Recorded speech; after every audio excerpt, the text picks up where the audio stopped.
Fight করেছে, কোথাও ছিল না। আচ্ছা, তিনি এখন মাস্টার মাইন্ড হয়ে গিয়েছে। ওই যেই মব শুরু হয়েছিল ছাত্রদের সামনে, এখন রাস্তায় একটা অনেক ছাত্রদেরকে কোণঠাসা করে রাখা হয়েছে। ইভেন হাসনাত সার্জিসও এখন কোণঠাসা এই মাহফুজ আর আসিফদের কাছে। তারা এখন ক্ষমতার ভোগ করার মধ্যে আছে। প্রাইভেট ইউনিভার্সিটি, এই যে north south university, BRAC university, এই ইউনিভার্সিটিগুলোর কত ছেলে পেলে মারা গিয়েছে। একজন প্রতিনিধি আছে সেখানে। মাদ্রাসার স্টুডেন্টরা মারা গিয়েছে, তাদের কোনো প্রতিনিধি আছে? জামাত বিএনপির লোকজন মারা গিয়েছে, তাদের কোনো খবর আছে? মনে হচ্ছে এই আসিফ, নাহিদ আর মাহফুজ তিনজন মিলে বাংলাদেশ স্বাধীন করেছে। মাহফুজ কোন জায়গায় ছিল? মাহফুজ মাঠে কোথায় ছিল? আমরা এটা দেখতে চাই, ভিডিও ফুটেজ দেখতে চাই। মাহফুজ মাঠের কোন জায়গায় ছিল? সামনাসামনি সে ফাইট করেছে, কোথাও ছিল না। আচ্ছা, তিনি এখন মাস্টার মাইন্ড হয়ে গিয়েছেন। এখন এই যে জিনিসগুলো করা হয়েছে, আমি মনে করি আমার সাথে অনেকে যোগাযোগ করে প্রাইভেট ইউনিভার্সিটির, বিশেষ করে একটা বিশাল বড় গ্রুপ আছে, এই গ্রুপগুলো চায় তারা এদের ব্যাপারে। আমি বলি যে দেখেন ভাই, ওরা যেভাবে চালাচ্ছে চালাক, যেহেতু তারা 5 তারিখের একটা পক্ষ, আমি তাদের প্রতি একটা সফট কর্নার ছিল, কিন্তু আজকে বলছি যারা যারা আছেন সবাইকে, ইভেন কি ভিপি নুরুল হক নূরের দল, তার কন্ট্রিবিউশন নাই এখানে আছে নাকি? নূরের কোনো কোনো কিছু আছে নাকি? আমি বলি ভাই, আমি আমার কথা বলি, আপনার কথা বলি, বলেন কষ্টের কথা আজকে বলি। আজকে যেহেতু আলোচনা এসছে নতুন করে, আমার নামে মামলা আছে, এই মামলাগুলো সরানো উচিত না?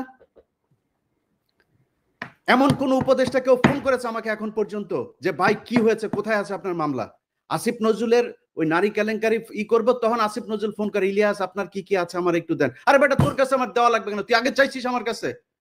আগে চাস নাই কেন? আগে যদি চাইতি তাহলে তোর আমি দিতাম। এরপরে আজ পর্যন্ত কেউই করে নাই, কেউ করে নাই। আমরা এটার কোনো পক্ষ না, আমাদের কাছে জিজ্ঞেস করার প্রয়োজন নেই। আমাদের কোনোদিন একটা ফোন করে তো কোনো মন্ত্রণালয় থেকে ফোন করে বলে নাই যে ভাই আপনারা, আপনাদের প্রতি কৃতজ্ঞতা, বেটা চেয়ারটা তো পাইছিস আর বসে গেছিস। চেয়ার কি এমনি এমনি হয়েছে নাকি? এই বাংলাদেশে আজকে যে মানুষের যেই ভারত বিরোধী যে মনোভাব, এটা ইলিয়াস, পিনাকি, কনক স্যার তারা তৈরি করেছে, এই জন্য হয়েছে। এত সহজে আসে নাই। যেই সময় আপনারা কথা বলতে পারেন নাই, যেই সময় কনক স্যারের বোন জেলখানায় ছিল, সেই সময় আপনারা কই ছিলেন? কোথায় ছিলেন? কি ছিল? একটা পোস্ট করতে পেরেছেন ফেসবুকে? এখন মুখ বড় করে অনেক বিএনপির নেতাও বলে ফেলেন যে বাইরে বসে কিছু মানুষ খায়া দেয়া কাম পায় না। এই কথাটা 7 মাস আগে বলতি, তাইলে বুঝাইতাম। 7 মাস আগে বলিস নাই কেন? তো আমি মনে করি বাংলাদেশে সবাইরে তো ঢালাওভাবে বলা সম্ভব না। জামাত, বিএনপি, হেফাজত, এই প্রাইভেট ইউনিভার্সিটি, পাবলিক ইউনিভার্সিটি, এই যে এখন দেখেন যেখানে যাচ্ছে তারা মার খাচ্ছে। কারণ কি? কারণ ওই পক্ষটা তাদের এই কার্যক্রমকে পছন্দ করে না। সো আমি মনে করি তাদের কালকে থেকে যেখানে যেখানে সময় টিভিতে এখন পর্যন্ত খুনিরা বসে অফিস করে। ভাই খুনি কেমনে অফিস করে? তা বলেন তাহলে যে কেউ মারা যায় নাই। আপনি হত্যা মামলার আসামিরা আপনি অফিস করতে দেন, এটা কোন ধরনের নাটক? আশিক রহমান, এই যে আরটিভির হত্যা মামলার আসামি, কই? আপনি তারা ধরেন না। সো কালকে থেকে লিস্টিং করতে হবে কোন কোন অফিসে এখন পর্যন্ত হত্যা মামলার আসামিরা আছে, আওয়ামী লীগের দোষর আছে, সেই অফিসে যায় তারপরে বাই ফোর্স তাদেরকে ওইখান থেকে সরাইতে হবে। সাংবাদিক, প্রথম আলোর যেসব সাংবাদিকরা এই বাংলাদেশে ভুয়া জঙ্গি বানায় তারপরে তাদেরকে 12 বছর গুম করে রেখেছে, তাদেরকে কি করতে হবে? সবচাইতে বড় কাজ যেটা, সেটা হচ্ছে যারা এই 12 বছর গুম ছিল, ভাই আপনারা লোক পান না, কারে কোথায় বসাবেন, কে ভালো মানুষ? আরে ভাই ভালো মানুষের দরকার নেই, খারাপ মানুষের নিয়ে বসান। মনে করেন গুম ছিল, এরা খুব খারাপ মানুষ, ওরে নিয়ে বসান, ও যাই করুক অন্তত বিট্রে করবে না। আওয়ামী লীগকে আনার জন্য ওরা কোনো কাজ করবে না, কারণ ওরা 12 বছর গুম ছিল। এই লোকগুলির কোথাও বসানো নেই। গুম ঘরে নিয়ে যায় পরিদর্শনে, সেখানে হাসিনুর রহমানরে নিয়ে যায় না। আপনি কোন দেশে আছেন? আপনার এই ওয়াকারের গায়ে আগুন জ্বলা যায় হাসান নাসের আর আসিনুরের নাম শুনলে। আপনি কে ওয়াকার মিয়া? আপনার জীবনের সবচাইতে বড় পাপ, আপনি যে দোজকে যাবেন, আপনি নাকি মাগরিব থেকে এসা পর্যন্ত আপনি নাকি কোরআন ছাড়া কিছু বুঝেন না। আমাদেরকে বুঝায় গেল ভাই, আজকে বলি নামটাম না বলি, আমার আর কনক ভাইরে আর্মির প্রতিনিধি দল আইসা নিউ ইয়র্কে এসে বুঝায় গেল উনি মাগরিব থেকে এসা পর্যন্ত কারোর সাথে দেখা করেন না, কোরআন শরীফ পড়েন। এইভাবে নাকি কেমনে পরে চশমা চোখে দিয়ে এইভাবেও দেখা গেল না, একদম সামনে বসা। আমরা বিশ্বাস করলাম। আমরা কিন্তু তারপর থেকে পিনাকি দাদার কাছে আমি মাপ চাই আজকে।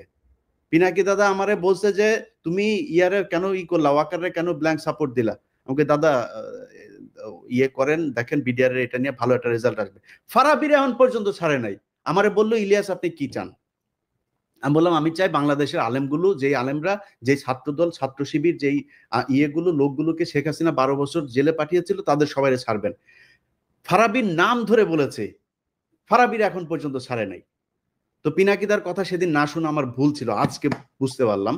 এই জন্য পিনাকিদার কাছে সরি বললাম। অতএব এই জায়গাগুলো ঠিক করতে হবে, আমরা কারোর আর বিশ্বাস করি না। আবার ফের সেই জায়গায় আসতে হবে, যারা আছেন কালকে থেকে লিস্টিং করতে হবে, লিস্টিং করে তারপরে ঠিক করতে হবে কোথায় কোথায় কোন কোন অফিসে আওয়ামী লীগের দালাল আছে। দল নিষিদ্ধের আগে এদেরকে আগে এখান থেকে সরাইতে হবে।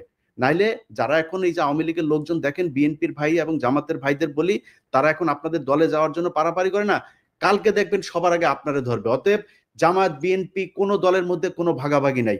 আপনাদের ভেতরে রাজনৈতিক সমস্যা থাকবে, খুনোখুনি হবে, মারামারি